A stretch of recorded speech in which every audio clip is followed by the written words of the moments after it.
రాబోయే ఈ పరాభవనామ సంవత్సరం మేషరాశి వారికి ఎలా ఉండబోతుందనే విషయాన్ని ఈ వీడియోలో పూర్తిగా వివరంగా తెలుసుకుందాం. జ్యోతిష్యం అనేది మనకొక దారి చూపించే గైడ్ లాంటిది. అందులో ఉన్న విషయాలను బట్టి మనం ముందుగానే కొన్ని జాగ్రత్తలు తీసుకుంటే మనకు వచ్చే కష్టాలను చాలా వరకు తగ్గించుకోవచ్చు. దానికి తగ్గట్టుగా ప్రణాళికలు రచించుకొని జీవితాన్ని మరింత వృద్ధి చేసుకోవచ్చు. ఇప్పుడు ఈ 2026 ఉగాది తర్వాత మేషరాశి వారి పరిస్థితి ఎలా ఉందో వివరంగా చూద్దాం. ఈ పరాభవనామ సంవత్సరంలో మేషరాశి వారికి ఆదాయం 11 ఉంటే ఖర్చులు 5గా ఉంది. అలాగే నలుగురిలో మీకు దక్కే గౌరవం లేదా మర్యాద 2 ఉంటే మీకు ఎదురయ్యే అవమానాలు లేదా మాట పడాల్సిన పరిస్థితులు 4 ఉండే అవకాశం ఉంది. గ్రహాల స్థానాల గురించి చెప్పాలంటే గురుగ్రహం మరియు శనిగ్రహం ఉండే స్థానాలను బట్టి మీకు కొన్ని లాభాలు కొన్ని నష్టాలు 2 జరుగుతాయి. ముఖ్యంగా డబ్బు పరంగా చూసుకుంటే మీకు పెద్దగా ఎలాంటి ఇబ్బంది రాదు. మీరు చేస్తున్న ఉద్యోగాల ద్వారా కానీ లేదా మీ బిజినెస్ ద్వారా కానీ మీకు చేతికి డబ్బు బాగానే వస్తుంది. ఒక రకంగా చెప్పాలంటే ఆర్థికంగా ఈ సంవత్సరం బాగుంటుంది. కానీ ఇక్కడ అసలు సమస్య అంతా ఇక్కడే వస్తుంది. అంటే మీకు ఎంతైతే డబ్బు వస్తుందో దానికి తగ్గట్టుగానే మీ ఖర్చులు కూడా రెడీగా ఉంటాయి. అంటే డబ్బు రావడం ఎంత స్పీడ్గా జరుగుతుందో ఖర్చులు కూడా అంతే స్పీడ్గా పెరుగుతాయి. కాబట్టి మీరు సేవింగ్స్ మీద ఎక్కువ దృష్టి పెట్టాలి. ఇంటి అవసరాలు లేదా ఊహించని వైద్య ఖర్చులు డబ్బులు నీళ్ళలా ఖర్చు అయిపోతాయి. కాబట్టి మీరు డబ్బుల విషయంలో కొంచెం ప్లానింగ్తో ముందుకు వెళ్ళడం చాలా అవసరం. లేదంటే చేతిలో అస్సలు డబ్బు నిలవదు, కష్టం అవుతుంది. ఈ పరాభవనామ సంవత్సరం మీకు ఆర్థికంగా బాగున్నా కూడా ఖర్చు చాలా ఎక్కువ అవుతుందని దీని ద్వారా మనకు స్పష్టమవుతుంది. ఈ ఏడాది మేషరాశి వాళ్ళు చాలా అలర్ట్గా జాగ్రత్తగా ఉండాల్సిన సమయం ఉంది. ఎందుకంటే మీ జీవితంలో మీరు అస్సలు ఊహించలేని సంఘటనలు, యాక్సిడెంట్లు లేదా సడన్ ప్రాబ్లమ్స్ వచ్చే రిస్క్ కొంచెం ఎక్కువగా ఉంది. ముఖ్యంగా ఈ ఏడాది ఆగస్టు నెల పూర్తయ్యే వరకు మీరు ప్రతి చిన్న విషయంలో కూడా ఆచితూచి అడుగు వేయడం చాలా ముఖ్యం. చాలా జాగ్రత్తగా ఉండాల్సిన అవసరం ఎంతైనా ఉంది. ఏ పని తొందరపడి చేయకూడదు. డ్రైవింగ్ చేసేటప్పుడు కూడా చాలా స్లోగా వెళ్ళడం మంచిది. అలాగే బైక్ మీద వెళ్ళేటప్పుడు ఖచ్చితంగా హెల్మెట్ ధరించాలి. మీ సొంత బంధువులతో అనవసరమైన గొడవలు రావడం, మీ హెల్త్ దెబ్బతినడం లేదా చిన్న చిన్న విషయాలకి కోర్టు కేసులలో ఇరుక్కుపోవడం లాంటివి జరిగే ఛాన్స్ ఉంది. కొన్నిసార్లు మీరు ఏ తప్పు చేయకపోయినా సరే నలుగురిలో మీ మీద నిందలు పడడం, పరువు పోయే పనులు జరగవచ్చు. మీరు ఎంత కష్టపడి పని చేసినా దానికి తగ్గ రిజల్ట్ రాక మీరు ఫీల్ అవ్వాల్సి వస్తుంది. ఎందుకు ఇలా జరుగుతుంది అని మీరు బాధపడే సిచ్యువేషన్స్ వస్తాయి. కాబట్టి మీ హెల్త్ పట్ల ఎక్స్ట్రా కేర్ తీసుకోవడం అవసరం. సరైన టైంకి తినడం, హెల్త్ బాగాలేకపోతే వెంటనే డాక్టర్ని కలవడం, టెన్షన్స్కు దూరంగా ఉండడం లాంటివి చేస్తూ ఉండాలి. ఇక ఉద్యోగం చేసే వారి పరిస్థితి గురించి మాట్లాడుకుంటే ఈ ఏడాది జాబ్ చేసే వాళ్ళకు అంతగా కలిసి రాలేదని చెప్పాలి. ఆఫీస్లో మీరు ఎంత కష్టపడి పని చేసినా సరే మీకు రావాల్సిన ప్రమోషన్స్ రావడం చాలా కష్టమవుతుంది. అలాగే మీరు మీ కుటుంబం కోసం లేదా వేరే ఇతర కారణాల వల్ల మీకు కావాల్సిన ప్లేస్కి ట్రాన్స్ఫర్ చేయించుకోవాలని అనుకుంటే అది కూడా అంత ఈజీగా అవ్వకపోవచ్చు. మీపై అధికారుల వల్ల మీకు అనవసరమైన టెన్షన్లు, రకరకాల ఇబ్బందులు ఫేస్ చేయాల్సి వస్తుంది. వారు మీకు కావాలని ఎక్కువ పని అప్పగించడం లేదా ఏ పనిలో తప్పులు వెతకడం లాంటివి చేస్తూ ఉంటారు. స్టేట్ గవర్నమెంట్ లేదా సెంట్రల్ గవర్నమెంట్లో జాబ్ చేసే వాళ్ళు ఎంత నిజాయితీగా డ్యూటీ చేసినా వారి ఆఫీసులలో సరైన గుర్తింపు ఉండదు. ఇల్లు మారడం లేదా పనిచేసే ఊరు మారడం లాంటివి ఖచ్చితంగా జరుగుతాయి. దీనివల్ల మీకు కొద్దిగా మానసిక ఒత్తిడి గురవుతారు.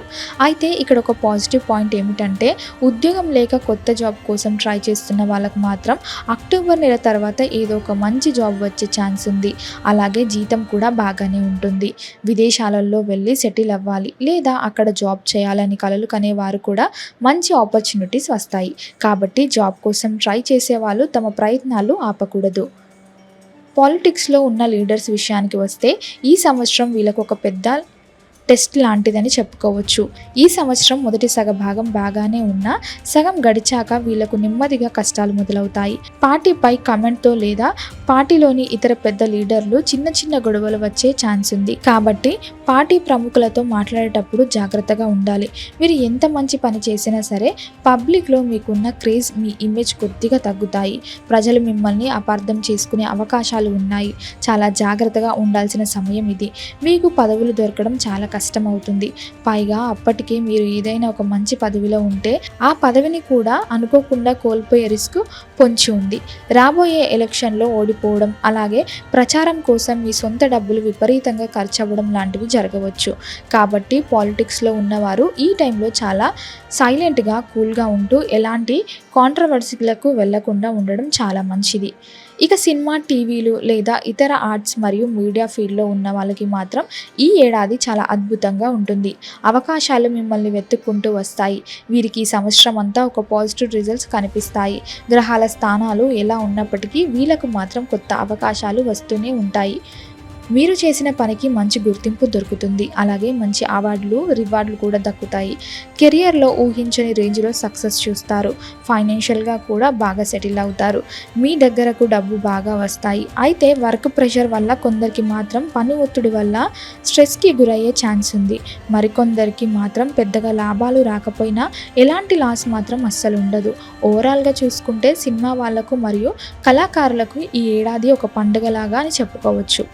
వ్యాపారం చేసే వాళ్ళ గురించి మనం వివరంగా మాట్లాడుకుంటే హోల్సేల్ మరియు రిటైల్ బిజినెస్ చేసే వాళ్ళకు ఈ ఏడాది రిజల్ట్స్ అటు ఇటుగా ఉంటాయి. అంటే అటు పూర్తిగా లాభాలు రావు, అలా అని పూర్తిగా నష్టాలు ఉండయని చెప్పుకోవచ్చు. కాబట్టి వ్యాపారంలో ఉన్నవారు కొన్ని జాగ్రత్తలు తీసుకోవాలి. వాళ్ళు ఎక్స్పెక్ట్ చేసినంత లాభాలు రాకపోవచ్చు. బిజినెస్ అయితే రన్ అవుతుంది, కొద్దిగా అయితే లాభపడతారు. చాలామంది కొత్తగా ఏదైనా బిజినెస్ స్టార్ట్ చేయాలనుకుంటారు, ధైర్యంగా చేస్తారు కూడా.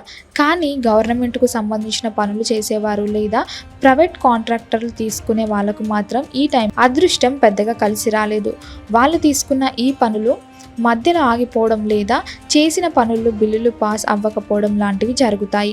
దీనివల్ల వాళ్ళు తమ దగ్గరున్న సొంత ఆస్తులను అమ్ముకోవాల్సిన పరిస్థితి లేదా తాకట్టు పెట్టాల్సిన పరిస్థితి రావచ్చు.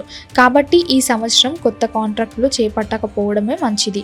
అయితే రియల్ ఎస్టేట్లో ఉన్నవారికి, హౌస్ కన్స్ట్రక్షన్, ఇల్లు కట్టే ఫీల్డ్లో ఉన్న వాళ్ళు మాత్రం ఈ టైంలో బాగా కలిసి వస్తుంది. వీరికి మంచి లాభాలు వస్తాయి. స్టూడెంట్స్ చదువుల విషయానికి వస్తే వీళ్ళకు మెమొరీ పవర్ చాలా అద్భుతంగా ఉంటుంది. క్లాస్లో విన్నవి, చదివిన విషయాలు చాలా ఈజీగా గుర్తుపెట్టుకుంటారు.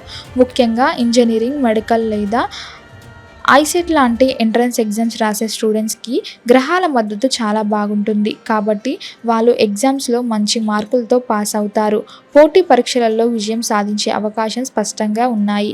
స్టేట్ లెవెల్లో లేదా నేషనల్ లెవెల్లో టాప్ ర్యాంకులు కూడా కొడతారు. వాళ్ళకు నచ్చిన మంచి బెస్ట్ కాలేజ్లో సీట్లు దొరుకుతాయి. కానీ ఇదే టైంలో స్పోర్ట్స్ ఫీల్డ్లో ఉన్న వాళ్ళు ఉంటే, ఆటల పట్ల ఆసక్తి ఉండి అందులో కెరియర్ బిల్డ్ చేసుకోవాలనుకునే స్టూడెంట్స్కి మాత్రం ఈ ఏడాది అంతగా అదృష్టం లేదు. వారు ఎంత టాలెంటెడ్ అయినా సరే నేషనల్ లేదా ఇంటర్నేషనల్ టీమ్స్తో వారికి ప్లేస్ దొరకడం చాలా కష్టమే. పెద్దగా సక్సెస్ కూడా ఉండదు. కాబట్టి వీరు తమ ప్రయత్నాలు ఆపకుండా ఇంకా కష్టపడాలి. వ్యవసాయం చేసే రైతుల గురించి చెప్పాలంటే ఇది కొంచెం బాధాకరమైన విషయం. ఈ సంవత్సరం రైతులు చాలా కష్టం ఎదుర్కోవాల్సి వస్తుంది. పొలాలలో మీరు ఎంత కష్టపడి పనిచేసినా, పంటలు బాగానే పండినా సరే ఫైనల్గా వాళ్ళ చేతికి డబ్బులు రాక బాగా నిరాశ పడాల్సి వస్తుంది. మార్కెట్లో సరైన ధర దొరకకపోవడం వల్ల వాళ్ళు పెట్టిన పెట్టుబడి కూడా వెనక్కి రాదు. దీనివల్ల చేసిన పాత అప్పులు తీర్చలేక అప్పుల బాధలు బాగా పెరిగిపోతాయి. సొంత పొలం లేకుండా వేరే వాళ్ళ పొలాలు కౌలుకి తీసుకొని వ్యవసాయం చేసే కౌలు రైతులకు ఇంకా ఎక్కువ లాస్ అవుతారు. కాబట్టి 1-2 సార్లు పెద్దలతో కలిసి ఆలోచించి నిర్ణయం తీసుకుంటే మంచిది. వాతావరణం అనుకూలించకపోవడం వల్ల వరదలు లేదా తుఫాన్ల లాంటి ప్రకృతి వైపరీత్యాల వల్ల పంటలు పూర్తిగా పాడైపోతాయి. విపరీతమైన నష్టాలు వస్తాయి.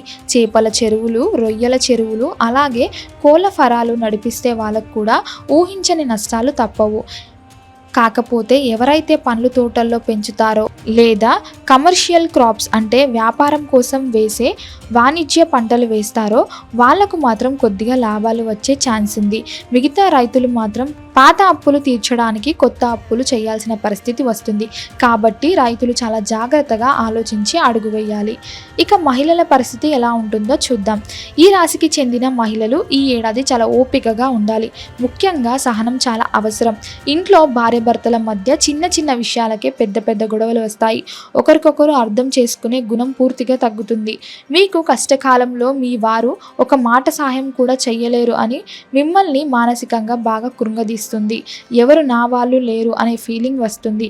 ప్రతి చిన్న విషయానికి మీకు విపరీతమైన కోపం రావడం, ఎమోషనల్ అయిపోవడం, ఏడ్చేయడం లాంటివి జరుగుతాయి. మీ ఇంట్లో ఉన్న వాతావరణం వల్ల మీకు మెంటల్ టెన్షన్, అలాగే దానికి తోడుగా హెల్త్ ఇష్యూస్ కూడా వస్తాయి. కొందరికి అనుకోకుండా సర్జరీలు లేదా ఆపరేషన్లు కూడా జరగవచ్చు. మీ పిల్లల వల్ల మీకు కొన్ని నష్టాలు వస్తాయి. వాళ్ళు చెప్పిన మాట వినకపోవడం లేదా వాళ్ళ వల్ల ఏదైనా ప్రాబ్లం రావడం మిమ్మల్ని బాధిస్తాయి. ఇక ఆఫీసులో జాబ్ చేసే మహిళలకు ఊహించని విధంగా దూర ప్రాంతాలకు ట్రాన్స్ఫర్ అవ్వడం లేదా ఫ్యామిలీకి దూరంగా ఒంటరిగా ఉండాల్సి వస్తుంది. ఆఫీసులో మీ బాసులతో లేదా తోటి ఉద్యోగస్తులతో గొడవలు రావడం జరుగుతుంది. ప్రెగ్నెంట్ లేడీస్కి నార్మల్ డెలివరీ కాకుండా ఆపరేషన్స్ అయ్యే ఛాన్సెస్ ఎక్కువగా ఉంది కాబట్టి జాగ్రత్తగా ఉండాలి. అయితే పెళ్లి వయసుకు వచ్చి పెళ్లి కాని వాళ్ళకు మాత్రం ఈ ఏడాది ఖచ్చితంగా మంచి సంబంధం వచ్చి మ్యారేజ్ అవుతుంది. వివాహ యోగం కనబడుతుంది. అలాగే ఎవరైతే సంతానం ఉంటే పిల్లల కోసం వెయిట్ చేస్తున్నారో వాళ్ళకి పరాభావనామ సంవత్సరం సంతాన యోగం కనిపిస్తుంది. మొత్తంగా చూసుకుంటే ఈ పరాభావనామ సంవత్సరంలో మేషరాశి వాళ్ళకు మంచి కంటే చెడే ఎక్కువగా జరిగేలా కనిపిస్తుంది. ఈ వీడియో మీకు నచ్చినట్లయితే లైక్ చేయండి, షేర్ చేయండి. ఇలాంటి మరిన్ని వీడియోల కోసం ఛానల్ని సబ్స్క్రైబ్ చేసుకోండి. అలాగే బెల్ ఐకాన్ని నొక్కండి. దీని ద్వారా మేము చేసే ప్రతి వీడియో నోటిఫికేషన్ రూపంలో మీ వద్దకు చేరుతుంది. సర్వేజన సుఖినో భవంతు.